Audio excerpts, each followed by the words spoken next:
Continuamos en el mundo ahora de France 24. Vamos a repasar las noticias que han marcado la agenda informativa de este 17 de febrero. Compromisos nucleares y el levantamiento de sanciones fueron temas de la segunda ronda de negociaciones indirectas entre Estados Unidos e Irán en Ginebra con la mediación de Omán. La diplomacia de Teherán señaló buenos avances y entendimientos sobre los principios fundamentales de la discusión con Washington, con quienes volverán a reunirse en 2 semanas.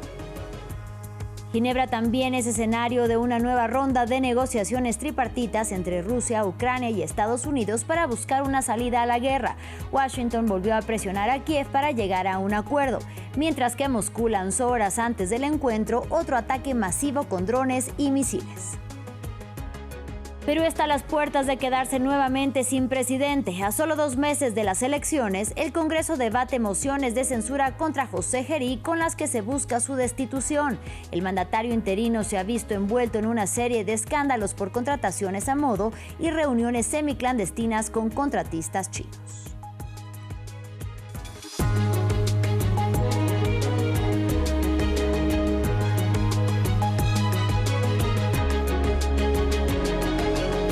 Iniciamos en Suiza. Estados Unidos e Irán culminaron la segunda ronda de conversaciones indirectas celebradas este martes en Ginebra. La delegación de la República Islámica informó buenos avances y entendimientos sobre los principios fundamentales de la discusión con Washington, que también señaló progresos, pero recalcó que aún quedan detalles importantes por discutir. Y en la misma línea que la Unión Americana, el canciller de Omán, país mediador de los diálogos, aseguró que todavía hay mucho trabajo por hacer, pero que los próximos pasos están claros de cara a la siguiente ronda que se desarrollaría en 2 semanas. Ampliamos a continuación.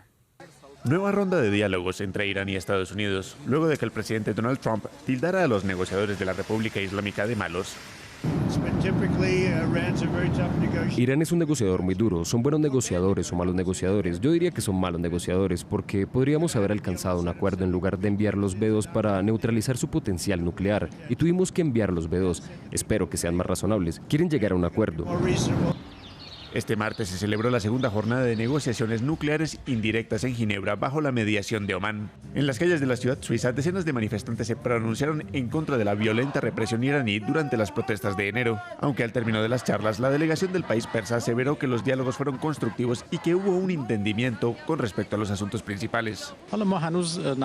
Todavía no existe una hoja de ruta propiamente dicha, pero ahora tenemos una visión más clara de las medidas que hay que tomar y los pasos que hay que seguir. Por supuesto, ambas partes mantienen posiciones que tardarán en desaparecer, pero al menos disponemos de un conjunto de principios rectores y de una vía más clara para avanzar. Por su parte, desde Teherán, el líder supremo continúa advirtiendo que sus fuerzas armadas tienen la capacidad de herir a las tropas de Estados Unidos ubicadas en Medio Oriente. Dicen, enviamos un barco a Irán. Por supuesto, un buque de guerra es una embarcación peligrosa, pero aún más peligrosa es el arma que puede enviarlo al fondo del mar.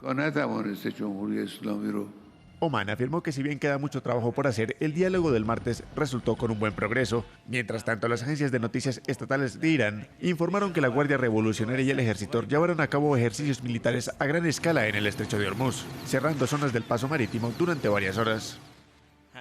La capital suiza también es escenario de una nueva ronda de negociaciones tripartitas entre Rusia, Ucrania y Estados Unidos para buscar una salida a la guerra que este mes cumple 4 años de haber iniciado. Antes del encuentro, Washington volvió a presionar a Kiev para llegar a un acuerdo, y esto pese a que el gobierno de Volodymyr Zelensky ha dejado en claro que no cederá en temas como la cesión de territorios, mientras que Moscú, horas antes de sentarse a la mesa, lanzó otro ataque masivo con drones y misiles contra 12 regiones ucranianas que habrían dejado al menos 3 muertos. Las negociaciones se extenderán hasta mañana en Ginebra.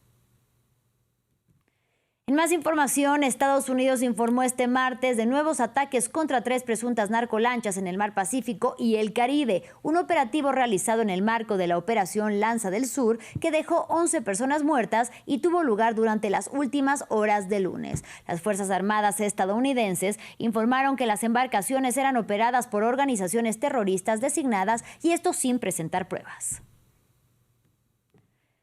En Perú, el Congreso debate una serie de mociones de censura que buscan la destitución de José Gerib. A solo 2 meses de las elecciones, el país andino está a las puertas de quedarse nuevamente sin presidente. El mandatario interino se ha visto envuelto en una serie de escándalos por contrataciones a modo de jóvenes funcionarias y reuniones semiclandestinas con contratistas chinos. Apañar al señor presidente de la República no es lo que hacemos. Lo que hacemos es defendemos la institución de la presidencia de la República. Porque lo que vamos a hacer es, si se toca en este momento, estaríamos debilitando la presidencia de la República en un momento en que lo que se requiere es estabilidad. Estamos a puertas de una elección. No podríamos tolerar en este momento que haya bolsones importantes de votantes que no puedan votar y que no puedan votar simplemente porque es inseguro. Realmente lo que se está haciendo es un paseo y es jugar con las expectativas de la población que está viendo. Y Cuba enfrenta este martes otra serie de apagones que se prevé afecten al 56% de la isla. La empresa estatal Unión Eléctrica señaló que los cortes de electricidad serán en horario de mayor demanda entre la tarde-noche de la presente jornada. Los apagones se registran en medio del bloqueo de Estados Unidos al envío de petróleo a la isla, por lo que el gobierno cubano acusa a Washington de asfixia energética. Ahora vamos al viejo continente. Giselle Pelicot, la mujer protagonista del mayor juicio por violación de Francia, revive en sus nuevas memorias la terrible experiencia que vivió. El libro lleva por nombre Un himno a la vida y hoy sale a la venta. Durante años su marido Dominique Pelicot la drogaba hasta dejarla inconsciente e invitaba a decenas de hombres a violarla. Todos ellos fueron condenados en diciembre del 2024 en un juicio que conmocionó profundamente al país y al mundo. Ampliamos en este informe. Tras renunciar a su derecho al anonimato y permitir que el mundo entrara en la sala del tribunal, Giselle Pelicot está ahora lista para contar su versión de la historia en sus memorias, describiendo el momento en que la policía le dijo por primera vez que había sido drogada y violada por docenas de hombres en su propio dormitorio. Él dijo, señora Pelicot, ¿se reconocen estas fotos? Y yo respondí, no, no soy yo. Entonces él dijo, esta es su habitación. Y luego dijo, voy a contarle algo impactante. Usted fue violada por 53 personas. Mi mundo se derrumbó. En su libro, Giselle Pelicot intenta dar sentido a su matrimonio con su ahora exmarido, la conexión instantánea que sintieron cuando se conocieron a los 19 años, la infancia problemática de él y su jubilación aparentemente idílica en la localidad sureña de Mazan, donde tuvieron lugar la mayoría de los abusos. Dice que tiene intención de visitarlo en la cárcel, no por ira, sino como parte de su proceso de curación. Necesito respuestas, puede que nunca las obtenga, pero eso también forma parte de mi viaje. Giselle afirma que ha sacado fuerzas del apoyo que ha recibido de miles de mujeres en Francia y en todo el mundo.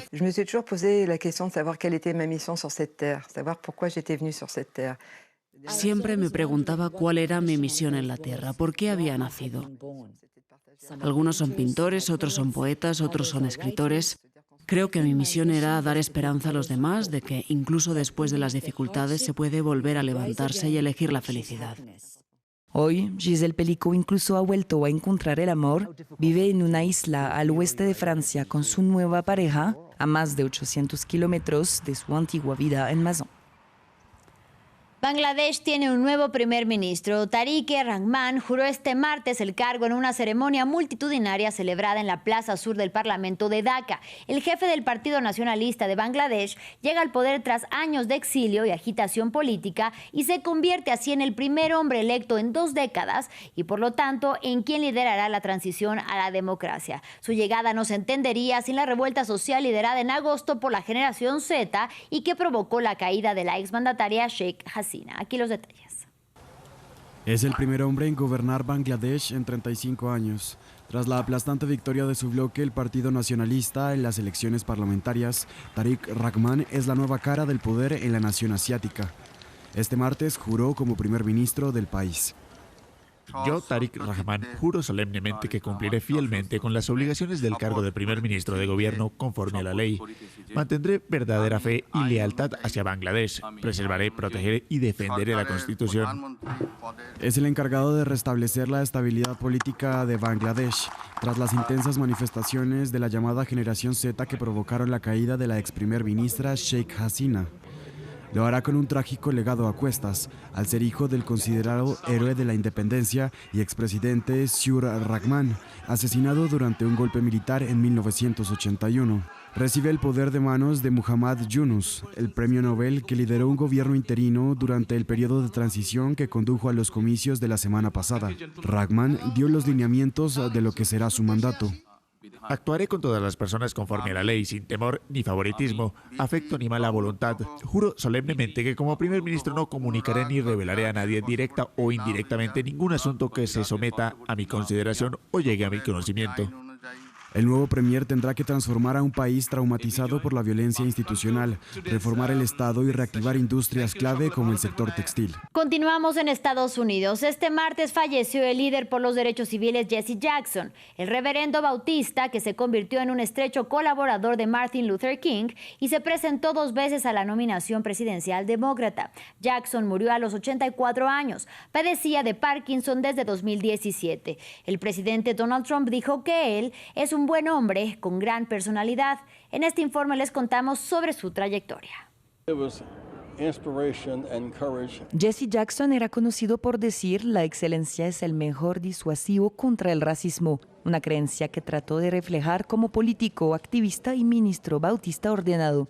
En la década de 1960, luchó en el movimiento por los derechos civiles junto a su mentor Martin Luther King. De hecho, estaba con él en el balcón de un hotel cuando el líder fue asesinado en Memphis en 1968. He sido bendecido por Dios al poder volver aquí 50 años después. Y cada vez que se cae la costra, la herida sigue abierta, la sangre sigue brotando. En 1971, Jesse Jackson fundó People United to Save Humanity, un grupo dedicado a continuar la labor del líder asesinado. Luego, en 1984, se convirtió en el segundo afroestadounidense en organizar una campaña nacional para la presidencia, pero quedó en tercer lugar en las primarias demócratas. Jackson se postuló por segunda y última vez para presidente en 1988. Más adelante, siguió pronunciándose sobre temas que lo preocupaban, como el racismo y la violencia policial. Mantengan la disciplina, la concentración y la no violencia. En las elecciones presidenciales de 2020, apoyó a Bernie Sanders en lugar de a Joe Biden. Un año más tarde, Emmanuel Macron concedió a Jackson una de las más altas distinciones de Francia, la Legión de Honor, en reconocimiento a lo que el actual mandatario francés denominó un largo camino hacia la emancipación y la justicia. Para entonces, ya había anunciado que padecía la enfermedad de Parkinson y en 2025 recibió un diagnóstico de parálisis supranuclear progresiva. A pesar del deterioro de su salud, siguió haciendo apariciones públicas, incluso en la Convención Demócrata de 2024, donde fue recibido por la multitud como un héroe del partido. En otro orden de ideas, en Italia hay una nueva polémica por la participación de Israel en los Juegos Olímpicos de Invierno. Esta vez se ha cuestionado la presencia de un atleta israelí acusado de haber apoyado los ataques del gobierno de Benjamin Netanyahu contra la Franja de Gaza, un caso que ha sido recogido por la prensa italiana. Y nuestra corresponsal en Roma, Irene Savio, nos reportó previamente al respecto. Sí, hola, ¿qué tal? Efectivamente, la presencia de Israel en los Juegos Olímpicos aquí en Italia sigue provocando polémicas. La última sobre el atleta Adam Edelman, piloto israelí de bobsled, quien fue acusado por un periodista suizo de haber apoyado el genocidio, así lo dijo, el genocidio contra la población en Gaza y también de ser un sionista hasta la médula. El de Mana se ha defendido diciendo que forma parte de un equipo de 6 atletas israelíes que han logrado competir en estos Juegos y que él además se siente orgulloso de representar lo que representa, pero esto no ha impedido el desarrollo de esta nueva polémica que devuelve en actualidad también esa gran discusión sobre el supuesto principio de neutralidad de los Juegos Olímpicos, más aún que llega después del caso del atleta ucraniano que fue expulsado, fue su expulsión decidida por el Comité Olímpico después de que se negara a competir sin un casco con imágenes de personas ucranianas fallecidas en la guerra que Rusia mantiene contra Ucrania.